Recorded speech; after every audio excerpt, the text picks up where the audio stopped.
In the near future, I expect it may be possible some of the drugs that we take are actually made in our bodies, either through these bioelectronic living medical devices or even by genome editing the DNA.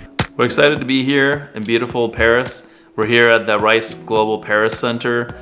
Myself and my colleague Jacob Robinson were organizing a really special meeting. It's called Bioelectronic Therapeutics X, BETx. And it's a summit that really brings together leaders from academia, industry, venture capital, foundations, the government. And the purpose for all of us convening here in Paris is to really talk about a really promising, innovative set of technologies that are emerging in the area of bioelectronics. Conferences are just as important, if not more important. It's one thing to read through a full manuscript from someone, and it's another one to talk to them.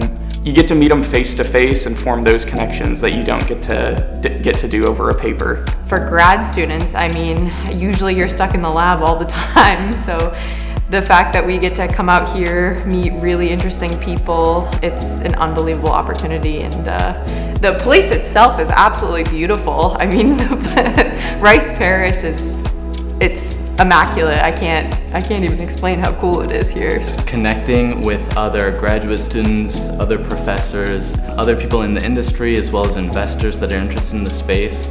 Just to understand, collectively we can understand what are some of the challenges and some of the opportunities moving forward. Because I think that's one of the hardest things is in a space like this, it's so cross-disciplinary that it's hard for me as a biologist or a biochemist or a bioengineer to understand from an electrical engineering side or from a regulatory perspective or from a funding perspective, what are some of those key challenges that we're probably going to expect. At Rice University, we train our PhD students to be the future leaders in these industries. And what better way than to bring them here, have them network with current leaders.